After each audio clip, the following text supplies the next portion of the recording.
प्यारे बच्चों, यह वीडियो कक्षा 6 के लिए है।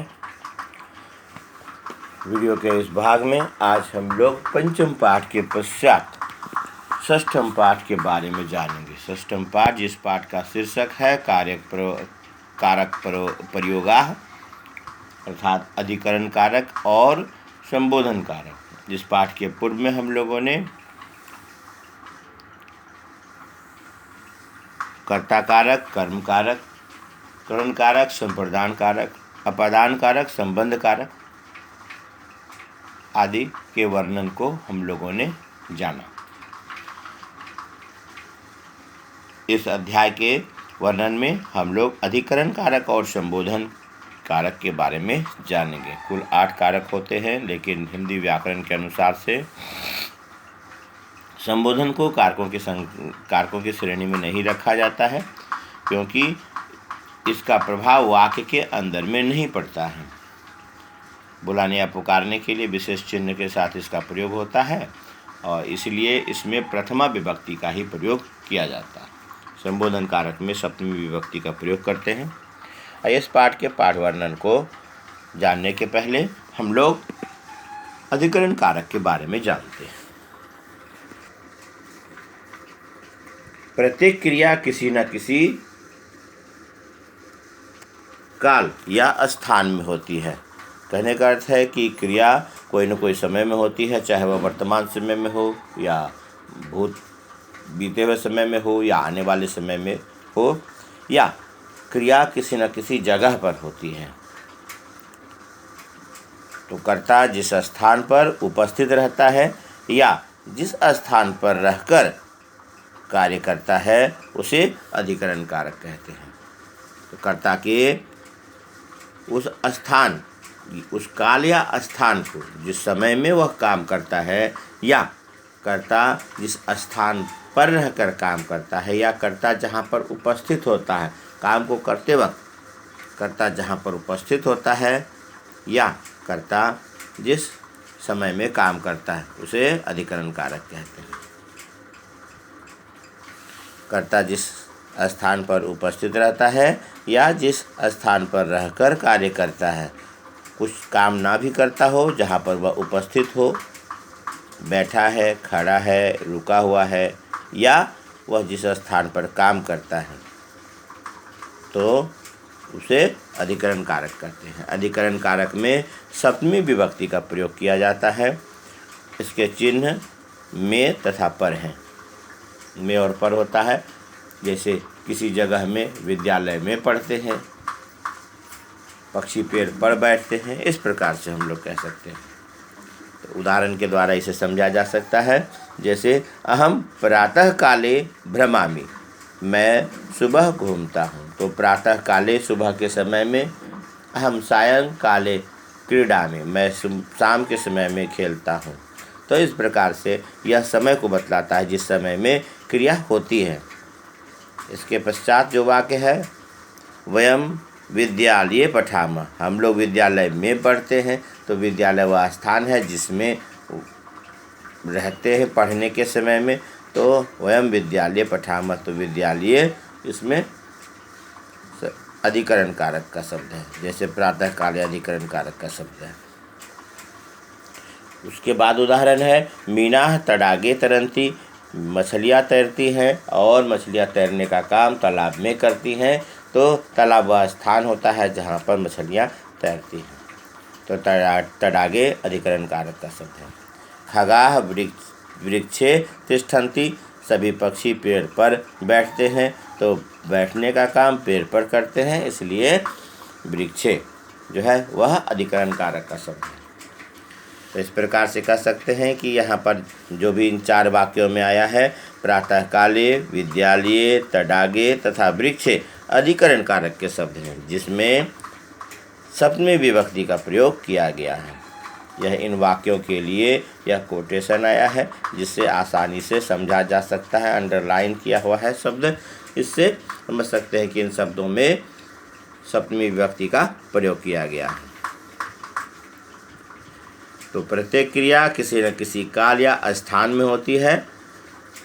कर्ता जिस स्थान पर उपस्थित होता है या जिस स्थान पर रहकर कार्य करता है, यानी कर्ता जिस कार्य क्षेत्र में रहकर काम करता है, तो में और पर दोनों आ रहा है। कर्ता जिस कार्य क्षेत्र में रहकर, जिस जगह में हो, उपस्थित हो, रहकर काम को करे, या जिस स्थान पर उपस्थित रहकर काम करे, एक ही बात आता है। तो में अथवा पर हिंदी के वाक्यों में आता ही है उसके साथ में, तो इसलिए हिंदी का चिन्ह जो है इसका में और पर है, से अधिकरण कारक कहते हैं। और सातवीं विभक्ति का प्रयोग होता है, इसलिए कारक के नाम से नहीं, इसे विभक्ति के नाम से हम लोग संस्कृत में जानते हैं। इसके पश्चात है संबोधन कारक। इस पाठ में जो आया है वह संबोधन कारक का है। किसी को बुलाने या पुकारने के लिए विशेष चिन्ह के साथ वाक्य या कथन के पहले नाम का प्रयोग किया जाए उसे संबोधन कहते हैं। किसी को बुलाने या पुकारने के लिए विशेष चिन्ह के साथ वाक्य या कथन के पहले नाम का प्रयोग किया जाए उसे संबोधन कहते हैं।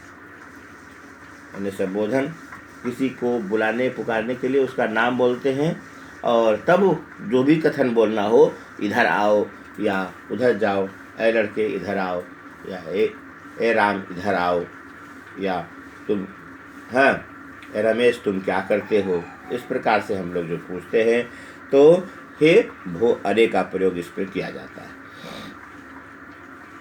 और संबोधन चिन्ह लगा होता है, तो संबोधन में प्रथमा विभक्ति का प्रयोग होता है। इसमें सिर्फ एक वचन में अंतर होता है। एक वचन में जैसे बालक होता है, तो एक वचन का वह रूप में यहाँ पर कहेंगे हे बालक, सिर्फ कहेंगे, बालक नहीं कहते हैं। स्त्रीलिंग शब्द में जहाँ सीता होता है, वहाँ पर अगर बुलाना हो सीता को तो कहेंगे हे सीते, तो वहाँ पर द्विवचन के शब्द का प्रयोग होता है उसमें, लेकिन होता है प्रथमा विभक्ति। फिर अगर फल को कह रहे हैं, हालांकि निर्जीव को नहीं कहा जाता है, लेकिन फल को अगर कहते हैं तो हे फल कहते हैं, तो हे फलम नहीं कहते हैं, इसलिए एक वचन में अंतर होता है। इसका चिन्ह है जो है वह हे भो अरे है। हे भो अरे के बाद ही शब्द को लगाते हैं, उसके बाद जो यह चिन्ह आ रहा है, यह चिन्ह इसमें अवश्य अनिवार्य रूप से लगाया जाता है।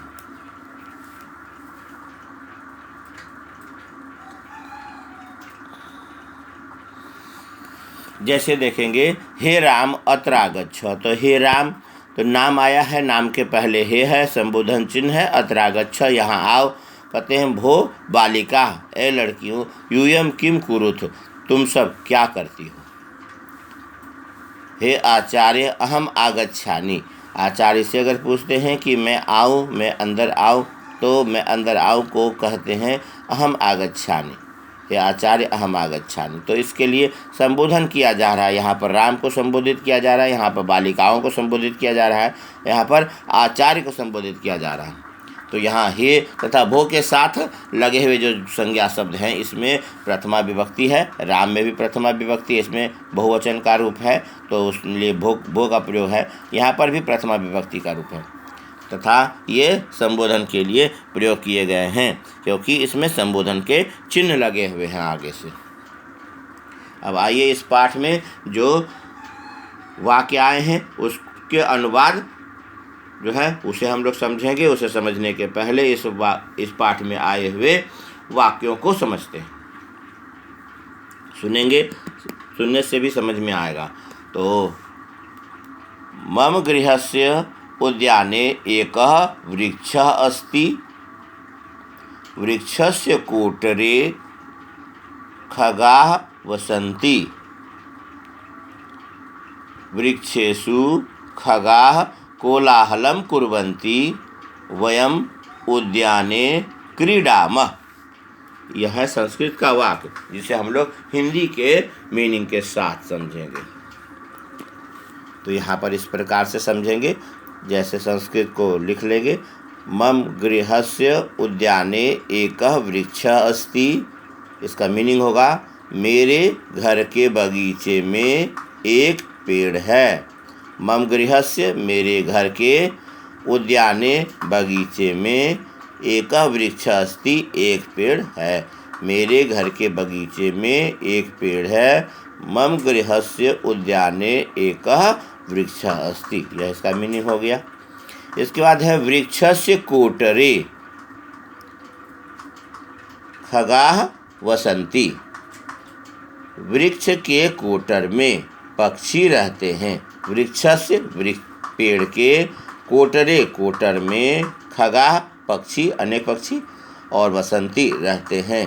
पेड़ के कोटर में पक्षी रहते हैं। वृक्षस्य कोटरे खगाः वसंती, यह इसका मीनिंग है। इसके बाद वृक्षेषु खगाः कोलाहलं कुर्वन्ति। वृक्षेषु पेड़ों पर पक्षी शोर करते हैं, यानी हल्ला करने को शोर करना कहते हैं। पक्षियों का कलरव होता है तो कलरव करते हैं कह सकते हैं, या पक्षियों के चहचहाने को चहचहाना नहीं कहेंगे। यहाँ पर कोलाहल का मतलब जो होता है वह शोर करना हो रहा है, या कलरव करना कहते हैं। पक्षी चा चा चा चा चा करते रहते हैं, तो सुबह होती है तो उस समय में पक्षी करते हैं। तो पेड़ों पर पक्षी शोर करते हैं। वृक्षेषु खगाः कोलाहलं कुर्वन्ति। पेड़ों पर पक्षी शोर करते हैं। वयम उद्याने क्रीडामः। हम लोग बगीचे में खेलते हैं। वयम हम लोग उद्याने बगीचे में और क्रीडामः खेलते हैं। तो यह था अधिकरण कारक के लिए जो वाक्य था। अब देखेंगे संबोधन कारक में भी वाक्य दिया हुआ है, 2 वाक्य है। शिक्षक पूछते हैं भो छात्रा यूयं किम पठत। हाँ, अर्थात हे छात्रों तुम सब क्या पढ़ते हो। तो सभी छात्र कहते हैं छात्राः हे आचार्य वयम संस्कृतम पठामः। हे आचार्य हम लोग संस्कृत पढ़ते हैं। इसे इस प्रकार से लिखेंगे संबोधन में। शिक्षक भो छात्रा यूयं किम पठत, अर्थ होगा इसका शिक्षक कहेंगे शिक्षक का, और भो छात्रा हे छात्रों तुम सब क्या पढ़ते हो। यूयं किम पठत तुम सब क्या पढ़ते हो। फिर छात्र कहते छात्रा हे आचार्य वयम संस्कृतम पठामः। तो इसका हिंदी होगा छात्रा सभी छात्र हे आचार्य हम लोग संस्कृत पढ़ते हैं। हम लोग संस्कृत पढ़ते हैं। अब इस पाठ में सभी पाठ के अंत की तरह इस पाठ में भी बालक, रमा और फल का रूप आया है और इसे हम लोग समझेंगे। तो सप्तमी विभक्ति का प्रयोग करके बालक का शब्द रूप जो बनाया गया है वह इस प्रकार से है। बालके बालकयोः बालकेषु। बालक में या बालक पर, 2 बालकों में 2 बालकों पर, और अनेक बालकों में अनेक बालकों पर। इसके लिए बालके बालकयोः बालकेषु, ए अयोः एषु का प्रयोग पुल्लिंग में होता है।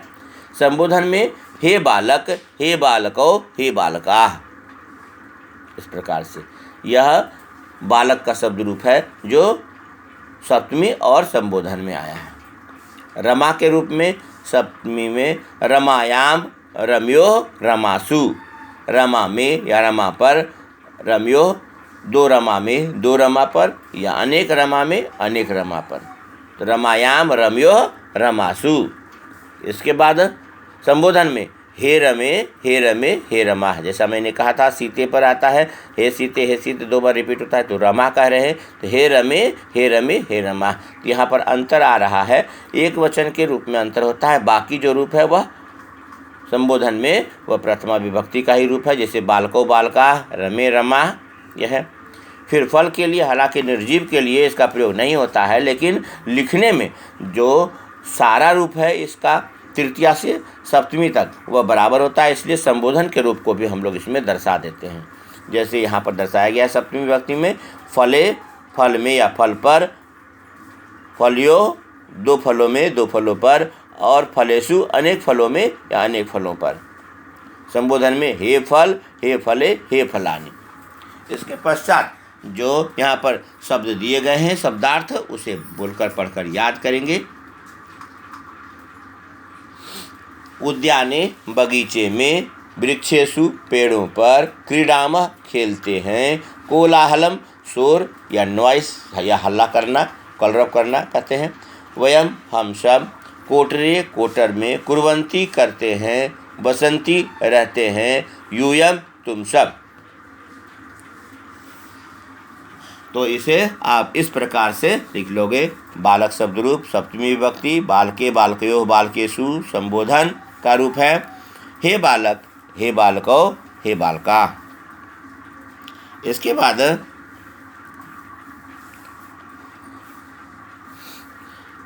रमा शब्द रूप में, रमायाम, रम्यो, रमासु। संबोधन में हे रमे, हे रमे, हे रमा। उसके बाद फल शब्द रूप का लिखेंगे। सप्तमी विभक्ति, फले फलियो फलेषु। संबोधन में हे फल, हे फले, हे फलानि। इस प्रकार से हो जाएगा। इसके बाद इस पाठ का जो ओरल वर्क है उसे आप बनाओगे।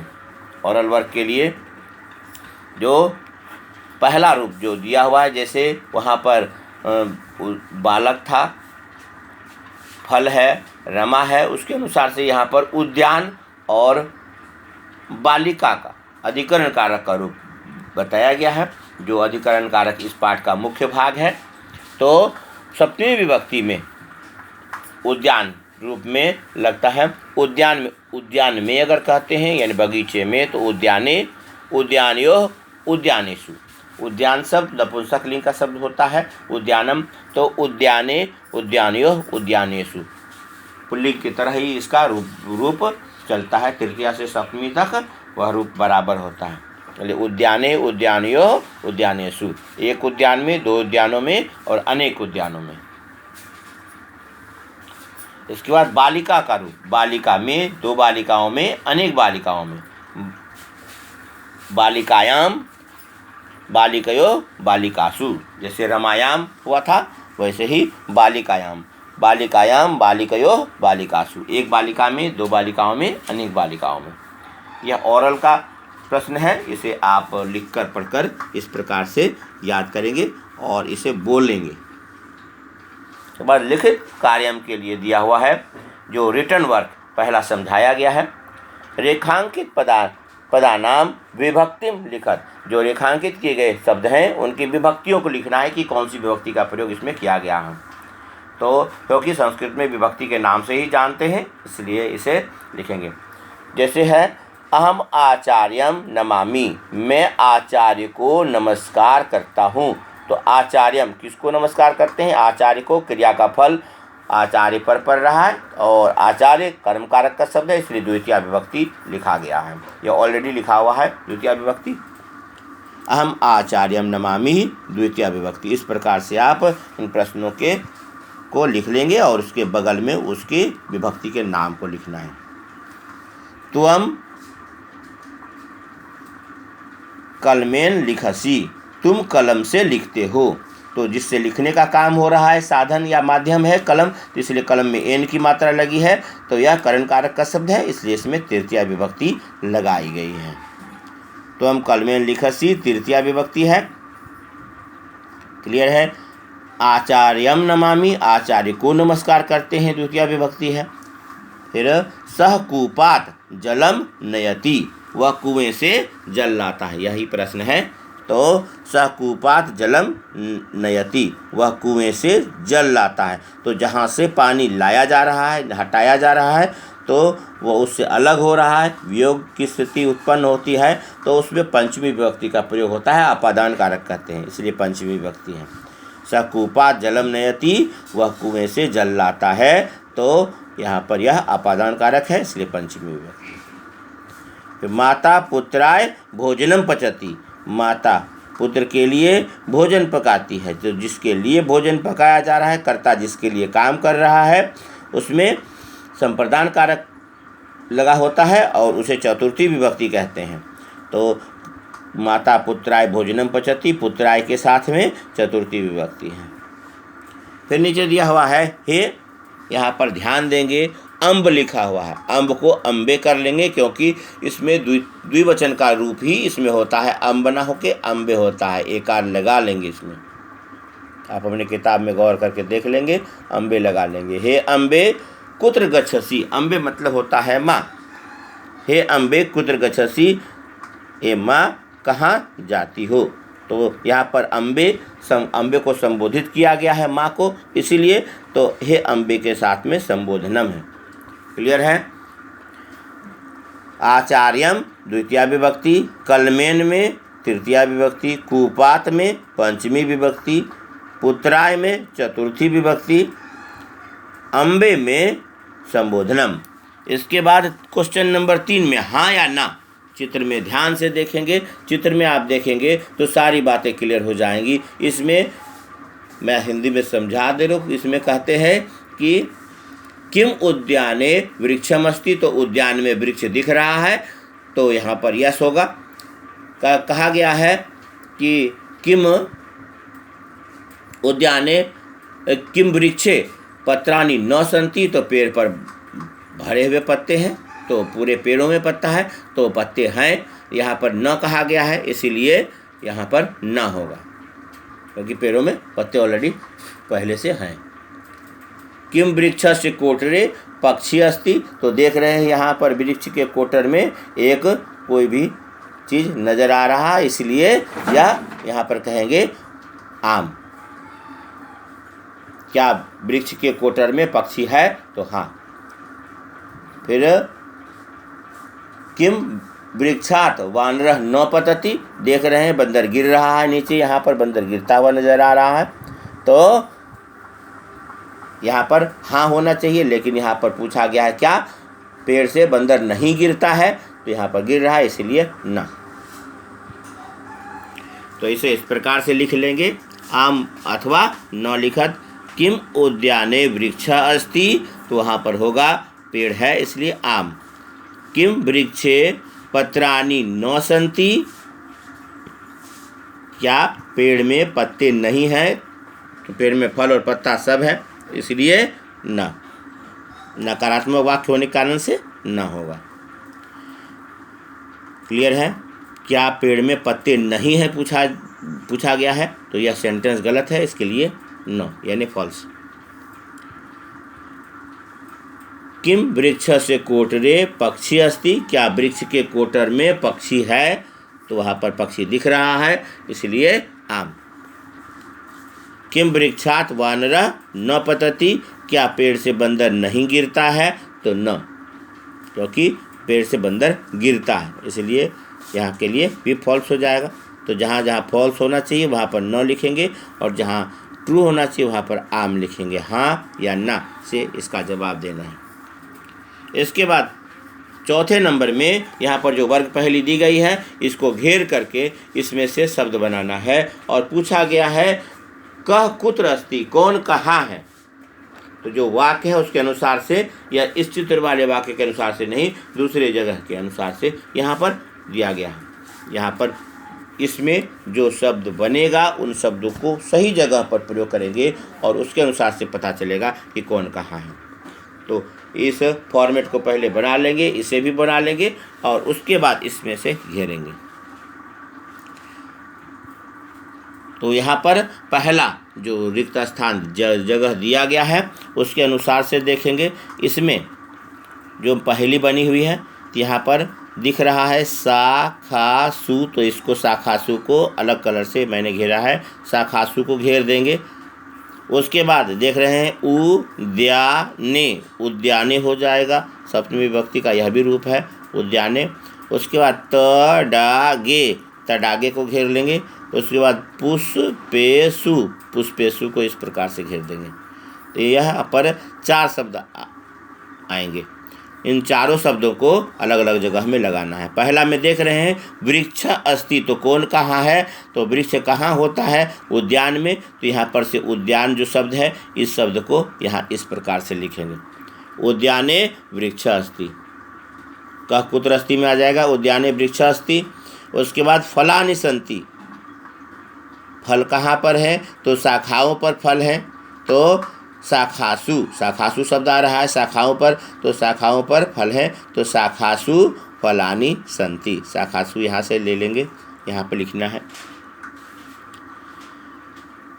इसके बाद पुष्पेषु भ्रमराः सन्ति, भौरे हैं, तो भौरे फूलों पर होते हैं, तो पुष्पेषु यहाँ पर शब्द आ चुका है, तो इसी शब्द को पुष्पेषु को यहाँ पर लेंगे। पुष्पेषु भ्रमराः सन्ति, फूलों पर भौरे हैं।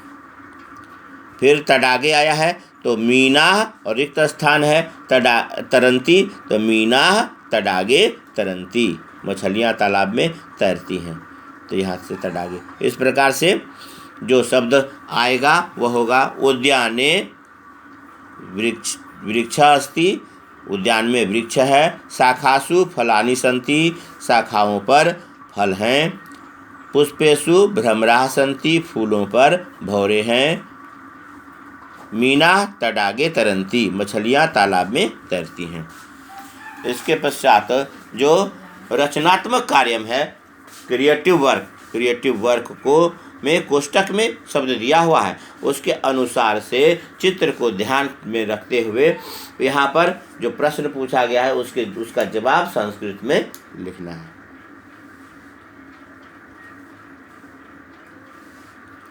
तो ऐसा कः अस्ति, यहाँ पर आकाश है, तो ऐसा आकाशः अस्ति, ऑलरेडी लिखा गया है। उसके बाद पूछा गया है खगा कुत्र विहरन्ति, पक्षी कहाँ विहार करते हैं, यानी उड़ने को विहार करना कहते हैं। तो खगाः कुत्र विहरन्ति, तो खगाः आकाशे विहरन्ति, तो इस प्रकार से लिखेंगे, खगाः आकाशे विहरन्ति। एषः कः अस्ति, एषः आकाशः अस्ति, खगाः कुत्र विहरन्ति, खगाः आकाशे विहरन्ति। ध्यान देंगे, यहाँ पर 2 पिक्चर दिया गया है, इन चित्रों को अवश्य बनाएंगे। यह प्रोजेक्ट का वर्क है और प्रोजेक्ट वर्क SW में जो होगा वह चित्र के साथ होना चाहिए, इसलिए इन चित्रों को अवश्य बनाएंगे अपने गृह कार्योत्तर पुस्तिका में। इसके बाद का जो प्रश्न है वह है एतौ कौ क्रीडता, ये दोनों कौन खेलते हैं, तो बालक के लिए शब्द बनाना है, तो एतौ बालकौ क्रीडता, ये दोनों 2 लड़के खेलते हैं, ये दोनों लड़के खेलते हैं। इस प्रकार से एतौ कौ क्रीडता, एतौ बालकौ क्रीडता। खगाः कुत्र विहरन्ति, खगाः आकाशे विहरन्ति, पक्षी आकाश में विहार करते हैं। इसके बाद पूछा गया है बालकौ कुत्र क्रीडता, लड़के कहाँ खेलते हैं, तो वाटिका शब्द दिया गया है, तो वाटिका में, तो बालकौ वाटिकायां क्रीडता, लड़के वाटिका में खेलते हैं। यह घ नंबर का हो जाएगा। क नंबर में है एषः कः अस्ति, यह कौन है, तो एषः आकाशः अस्ति, यह आकाश है। खगाः कुत्र विहरन्ति, खगाः आकाशे विहरन्ति, यानी पक्षी आकाश में विहार करते हैं। एतौ कौ क्रीडता, ये दोनों कौन खेलते हैं, तो एतौ बालकौ क्रीडता, ये दोनों लड़के खेलते हैं। इसके बाद है बालकौ कुत्र क्रीडता, लड़के कहाँ खेलते हैं, बालकौ वाटिकायां क्रीडता, लड़के वाटिका में खेलते हैं। आप अपने सुविधा के अनुसार से इस वीडियो को रिपीट करें, सुने, समझें और इसे देखने के लिए आप अपने पुस्तक को खुली रखें, अपने कॉपी में इन प्रश्नों के उत्तरों को लिखें। इस पाठ के पाठ वर्णन को भी आप अपने कॉपी में लिखो और समझो। परीक्षाओं में आने वाले संभावित प्रश्नों के उत्तर तथा संभावित टॉपिक इन्हीं में से आते हैं, इसलिए आप इन्हें अवश्य पढ़ेंगे और याद करेंगे। अपने दोस्तों में शेयर कीजिए। आपका दिन शुभ हो। धन्यवाद।